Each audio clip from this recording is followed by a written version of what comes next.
there. Good afternoon, everybody. Hey. We are Business Blondes, and we're here at 1 o'clock to give you a muse-bouche, little bite-sized niblets of business wisdom to have with your cup of coffee and your lunch. Welcome. We're really excited about today because we've got a fantastic guest with Simone Aïda Baur, who we're going to find out a bit more later. She's had a very glamorous career in the world of boutique hotels and interior design. It sounds wonderful. But in the meantime, we've got some comical cartoon sound effects coming from Sam, because she has literally got the builders in. And so when she unmutes, those noises are nothing to do with her, but the workmen in the background. So should we go to you first, Sam, and say hi? How's your week been? Hi, good afternoon, ladies, and yeah, apologies for any really weird noises that coming from my direction today. I've got my Britney Spears look on, so I'm all good. But yeah, my week's been really good, thank you. Really good. I think that everybody is just absolutely excited about being able to meet up with a friend or a family on Monday onwards, and really enjoy those special friendships and family connections that we've had to sacrifice for so long. So there's a real element of anticipation and excitement and sort of fun and love, I think, in the air at the minute. So it's been a great week, really great week. Well, for you particularly, because your children go back to school presumably on Monday. Yes, they do. Yes, they do. Okay. Well, I just got a survey through, a survey of 1,500 mums and dads. And the survey revealed that employers are being inundated with people wanting Monday morning off so they can have a boozy Sunday night. And 35% said they would be having a boozy Sunday night. 40% said, no, we won't, we'll be sensible. But having surveyed, what a good idea. What's a great idea. But I think not Sunday night, Monday morning when you've dropped off at 9 o'clock, that's the time to get on it, I think. Absolutely. We're all round to yours then, Sam. Come on. Thank you. Kim, how's your week been? What have you got to share? Yeah, it's been a great week. So my little one, as you know, is still at nursery. So today we have the joys of World Book Day. And I really feel for all those people that aren't having to do it, being given the opportunity to do it this year. I'm sure the parents might be relieved, but I'm sure for the kids, they feel like they're missing out. So my little pickle could barely sleep last night in excitement about spending the day dressed as Elsa. I just trotted it this morning with, I mean, you name it, tiara. She's got the plait. she's living her best life. So I think it's just nice to be able to still see them take part in that. But I do feel for all those people who will have missed out, and hope that next year they get that. Kim, can I just say 10 out of 10 for effort? Because this morning my 9-year-old logged on to his live lesson and went, Mum, it's World Book Day. I went, oh my gosh, so it is. I'm so sorry. So I just happened to have David Williams' Codename Bananas book that he got for Christmas. I gave him that and a banana, and I said, hold that up. There's your outfit for the day. I love it. That's improvisation at its best. A tiara, plait, and an evening dress. That's what I wear to work every day. I don't know what you're talking about, Kim. And it did seem to follow on, Caroline, from last week when you were telling us we should all find our tiara. And I did think, and if I thought I could actually hold it up and people could see, I'll be doing this gormlessly with my phone, I would show you the fact that she was fully embracing last week's feedback and has taken that tiara to be part of her daily style. I'm loving it. Keep your tiara straight and your crown on, everybody. Penny, how's your week been? What have you got to share? What are your observations? Well, actually, mine, I decided I need to do a bit of content this week because I do love it when I do put some time in. So I've done 2 on LinkedIn. One was about my ducks, which I'm going to talk about at the end of the show because it's quite significant, my ducks that are coming into my life. The other one was about the fact that small is great. And I talked about how I'm happier working with 100 members than I was when I had 650,000, and talking about the importance of not always thinking you need loads of people. You know. Anyway, I wanted to share this because I think it's really poignant. One person commented on this, and I want to share these words. I thought it was so good what he said.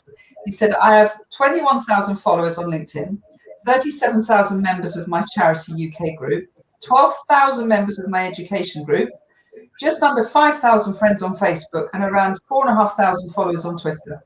Yet, on a day like today, when I'm feeling really low and have largely stayed off social media, I've only had 2 people to reach to. And isn't it interesting? I just think, you know, we talk a lot about this subject, I think, on Business Blondes, but, you know, I think we have to really be careful how much we're just building and building, and what are we building it for? You know, how amazingly vulnerable of him to share that, and what, you know, but what an amazing lesson to us all. So I wanted to share that. Yeah, it's really quite a deep subject, Penny, about the meaning of all these connections, and are they meaningful, or are they just numbers? And I think it's about how you build on that and make them significant and not just tick boxing things. That's really, really great. Thank you. On my week, I found that a lot of people are saying that they are losing focus, and because they can't see the finish line still.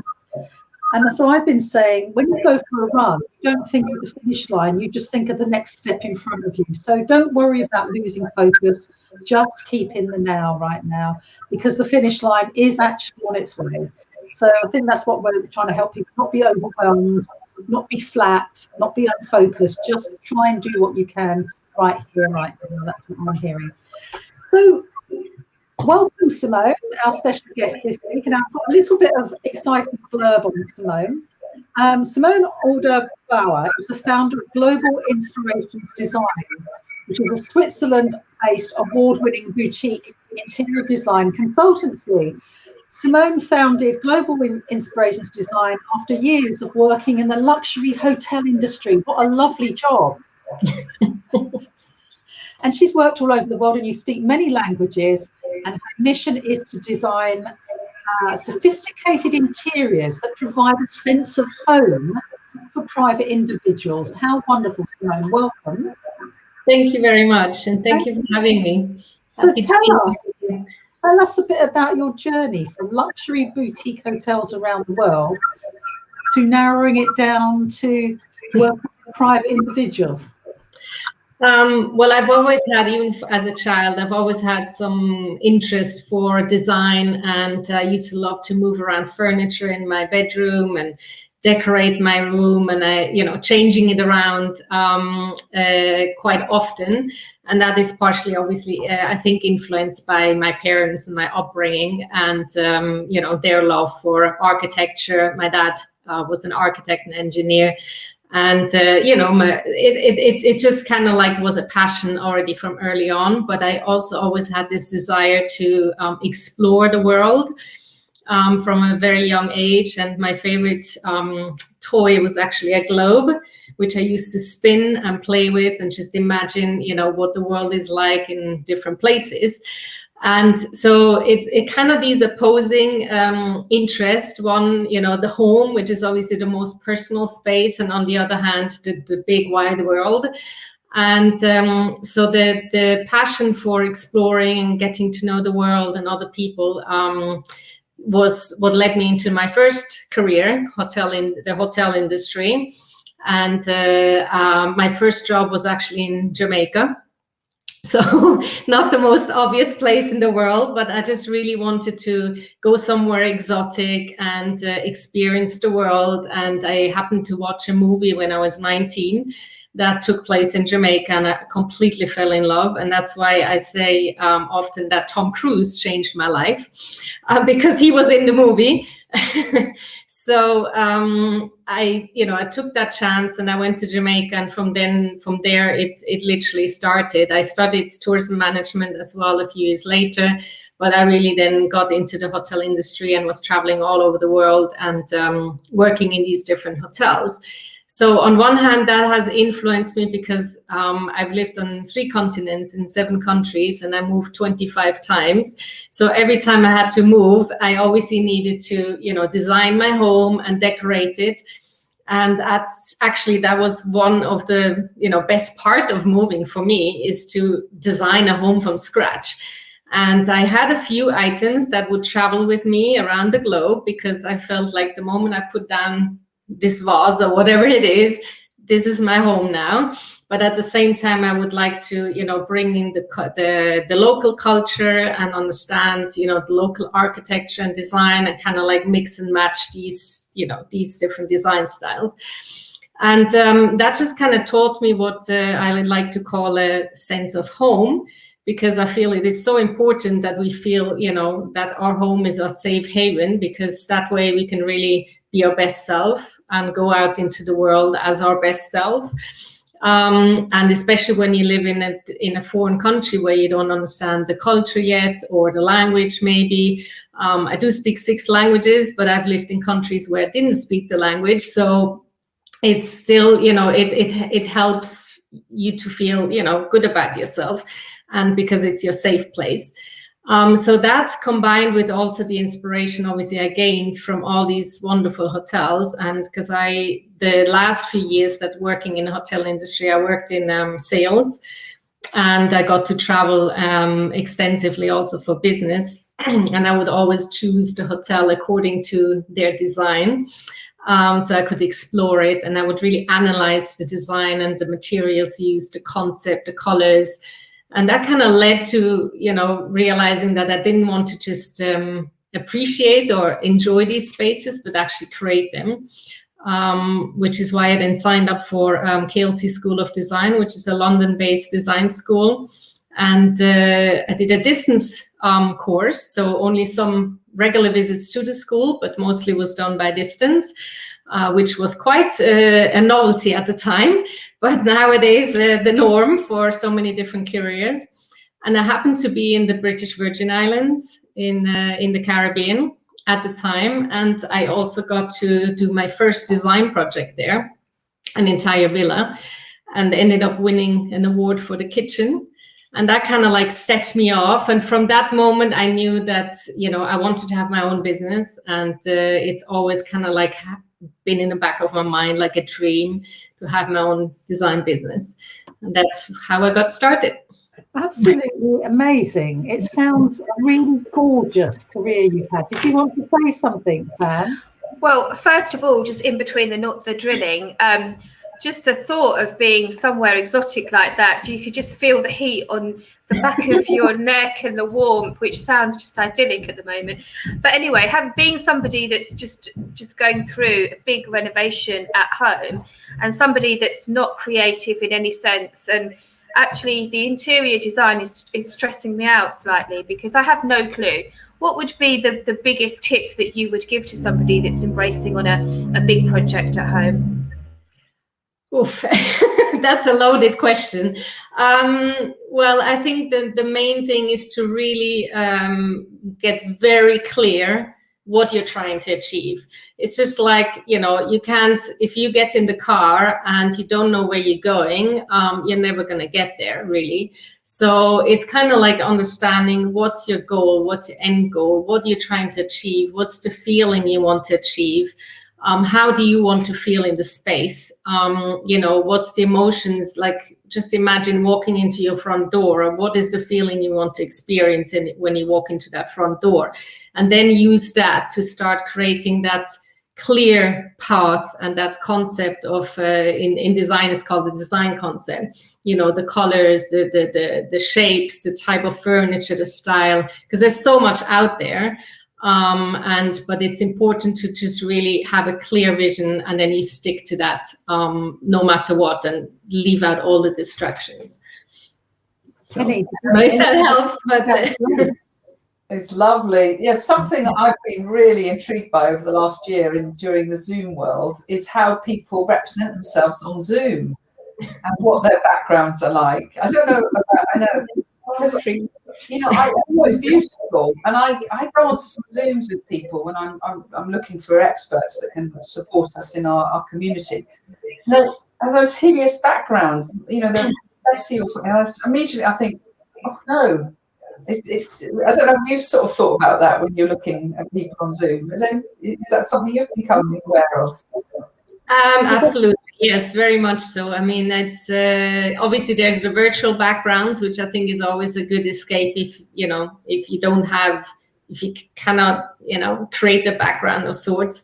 It's just, I think it's important to have a somewhat neutral background, and interesting, but a bit neutral, because you don't want to distract from, you know, your face or what you're saying. You know, it's still, I think there's still, you know, more opportunity out there, let's say. I think you're right. I mean, I've got creative backgrounds. I like the turquoise wall that Sam has. Turquoise is my favorite color. Yeah, that is nice. I look like it was my birthday at the weekend, so I agree with you that you don't want too much clutter, do you, as well? Even though I'm quite cluttered today. Yeah. But yeah, so it's been a fascinating career.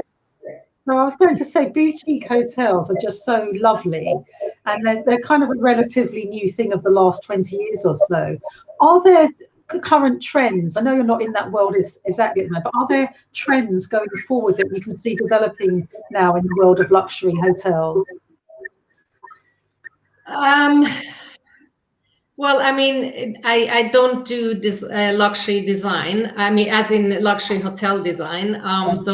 This is my previous career. So the only way I've been following the hotel industry is over the last few years is more as a visitor, as a guest, because I also write a blog, and in that blog I kind of married my two passions: my love for hotels, because I still love beautiful hotels, obviously.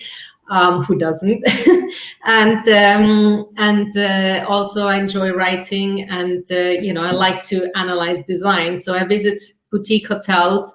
I haven't done any last year, unfortunately, for obvious reasons, but I visit boutique hotels and then write about the design of these hotels. What I've noticed is generally it's either hotels that tell a story, so some kind of theme, or it's about giving a sense of place to the space, because I think a lot of years, I mean, it's a bit on both ends of the spectrum, to be honest, but I feel the sense of place is really important, because at the end of the day, if you're in the Caribbean, you want to feel like you're in the Caribbean, versus if you're in the mountains, you want to feel like you're in the mountains, and if you're in the city, you want to feel like you're in the city. So it's kind of like also creating that environment that that makes you live that experience even more, basically.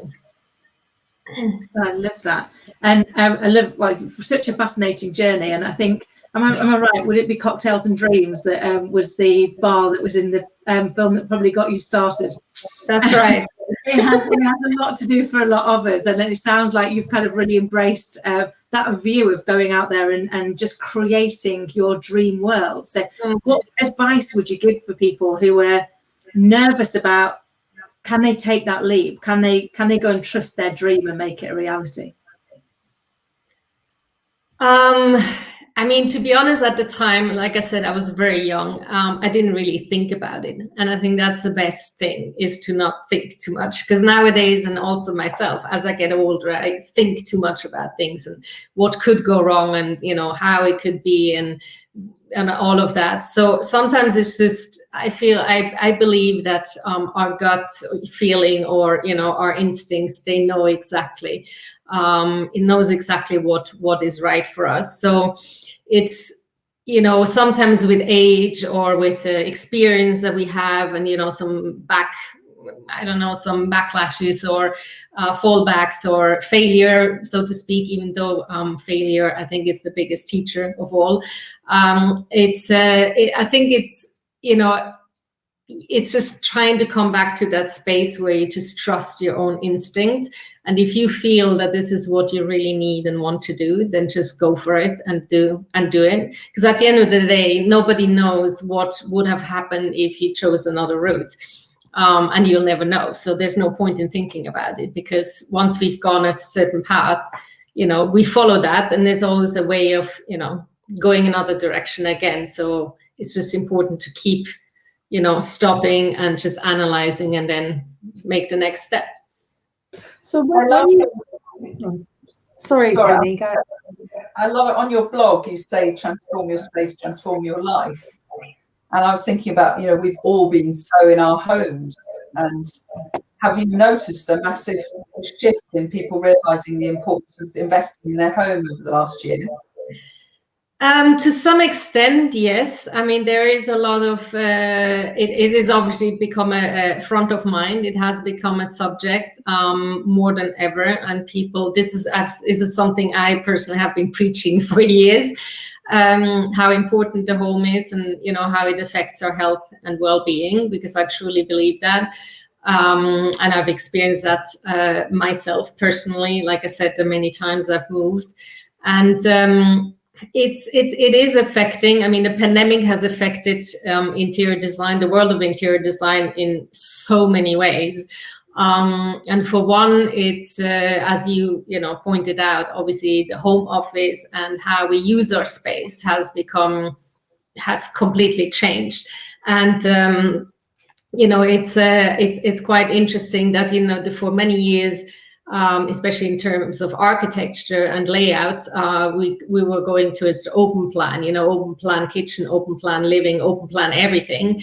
And I think the pandemic has kind of made people realize, oh my God, it is so nice to have a door that you can just close sometimes, to withdraw and have your own privacy, or just quiet, or if you need to focus on work or have a Zoom call or whatever. So I think that will definitely affect how we design in the future. And I believe that also overall how we use our space has obviously home offices and the home office design and furniture, because there's office furniture and then there's home furniture. So I think we'll see an increase in home-like office furniture in the future, because home office is probably going to, is a trend that's here to stay, not only because of the pandemic, but it's also shown big corporations in particular that actually it works and it saves them money. So, from what I understand, there's a lot of offices, buildings are being reduced and all of that. So I think that's definitely a trend. At the same time, I think the trends have been affected because on one hand, we realize that comfort, there's a strong need for comfort and nostalgia at the moment. And that has led to interior design, which is more like, earthy colors and natural materials. Rattan is really booming. Also, 1970s, a revival of the 1970s. And I find it so fascinating because for my design school, I had to study history of styles, obviously. And that's something I've always enjoyed from when I was very young. And in history of styles, you could always see the parallels between what was going on in the world and how design and architecture was affected. So, how, wars or whatever, certain global events had, the industrialization, etc., had an effect on interior design and how we build our homes and our buildings in general. But this was always in retrospect or in hindsight. So to actually live in a time where you can actually see it happening as it's happening, I find that absolutely fascinating, because the pandemic obviously is speeding up this change and it's happening as we're living it, which is quite unique. So you have on one hand, like I mentioned, this more earthly, more the comfort, the nostalgia, the revival of the 70s, for instance. And, it's a new interpretation of the 70s, but it's still a lot of influence from the 70s. Then there's travel-inspired trends. So everything jungle, exotic, and safari. I don't know, you may have seen it, but there's these wild, bold patterns out there with tropical leaves and, giraffes and whatever, and monkeys and all of that. So that is completely trending at the moment. Again, for obvious reasons, because people are kind of stuck at home, so they need to travel vicariously somehow.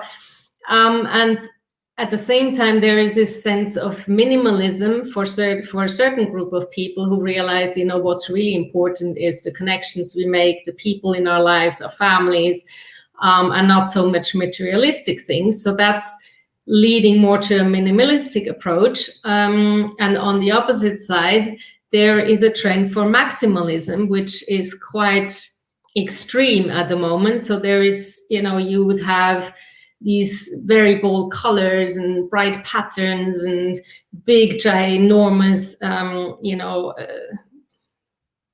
whatever art objects, etc. And so it's all happening at the same time. And I personally, as long as I can remember, and even from my studies, I've never seen this many trends, like so contrasting trends happening at the same time. And I think that's kind of a reflection in itself of what we're all going through globally at the moment, so there's so much going on and people are going on different paths. So it's it's quite interesting to see. It's lovely that so many eclectic designs are going down now. It's not one theme. And I'm probably more of the maximalist than the minimalist. And when I bought this chandelier up here, I can hardly get it in the room. The chandelier is bigger than my office. I was like, I'm the CEO of my own office. I'm going to have this big chandelier up here. And I just wanted it. And actually, it works very well in a small room, strangely. But I do encourage my clients and my coaches to have a lovely home working space. It makes all the difference. It does, yeah. It does. I mean, I said that to Caroline before we all came on, that all these flowers, I had them in the kitchen and in my sitting room, but I wasn't seeing them because I'm sitting here for 10 hours a day. And I thought, well, actually, I'm seeing these flowers that I've been sent for my birthday more watching them through a screen on Zoom. And what I really also liked about what you said is I've also moved a lot over the last 10 years. And what I really discover is if you invest in buying lovely things that you can take from place to place, I think that's I imagine with you saying you've moved a lot, that's what I has kept me sane. And wherever I've gone, my kids have always said it feels exactly the same as the last house. Because I've brought in all the special things that make my house home. Yeah, exactly. But I think it's a combination of those items that make you comfortable and make you feel at home, and they don't need to be anything big. But like a sofa, it can just be in a special vase or a special painting or something. But it's just it's part of your journey, and at the end of the day, that's what it's all about. That your home should also tell your journey, I think. That's lovely, Simone. Thank you. Unfortunately, time has caught up with us. We've got 3 minutes left. And what we normally do at this time is go around the room and share a little tip that our viewers can take away. So we'll start with you, Simone. Is there anything that you would like to share, a little industry insider tip to leave with us? Well, I think in general, it's just important to, if anything, the pandemic has taught us anything, it's just to learn to adapt and to, keep an open mind. And I think, it's been mentioned before, it's about, really also connecting with people and asking for help when you need it. And especially when you're working as all of us do on by yourself. And I think there's a lot of entrepreneurs out there that work for themselves. It's just to really create that little community, whatever community it is. So you have somebody that you can exchange ideas with. I personally have an accountability partner that I've been having for 3-4 years now. And he's in a completely different business. He's in the wine business. He's actually a Londoner who was living in Switzerland, but now moved back to London. And we still have our regular calls. Every 2 weeks, we have a call. And, it's just about exchanging ideas and also, telling each other, maybe similar to what you do, what's going on and so forth. So. That's great, Simone. Thank you very much. Samantha, Sam. I only ever get called Samantha by my mum if I'm naughty. I think I'm going to follow on from what Simone just said, and that's about find your tribe, find your support network. You all know that I love peer groups, and I can see, I've just spent an awful long time with peer groups. I can see the benefit, the value in just feeling supported. So I'm with you, Simone. Find your tribe. Thank you very much. Penny, a tip for us? Well, I think I've fallen in love with these 2 little ducks that have started visiting us, and having an empty nest and our final of our 3 dogs being put down 3 weeks ago. I realised that my ducks have made me feel needed again. And I thought, you know, we all do need to feel that we matter. And so my tip would be, you know, I started the show talking about, you know, the loneliness of being over-connected, but not connected in the right way. Maybe reach out and find out who actually needs you at the moment. Oh, that's lovely. Thank you. My tip would be, if you do need to go shopping for shelving, things to make your office fabulous, a nice cushion for behind your back, some candles. Make your office space as delightful. You're doing 10 hours on Zoom. Make it the most comfortable, beautiful 10 hours you can. I'm leaving it with you, Kim, to round up. Thank you very much, everybody. Well, what can I say? It's been an amazing chat, as always. It's such amazing advice for us all. And I would probably follow on from what you've all said in some way, which is, I'm going to use a quote because everybody knows I love a quote. And that's from Maya Angelou, which is, be the rainbow in somebody's day. So actually, if we all go out there and try really hard to be the rainbow in somebody's day, imagine the positive impact and ripple we're going to have in the world. And hopefully that encapsulates what you guys were all talking about too. So if you would like to join us here and take Simone's seat, then please do get in touch at www.businessblondes.tv. And in the interim, we wish you all a really happy rest of week. Simone, thank you, everybody. See you next week. Thank you very much.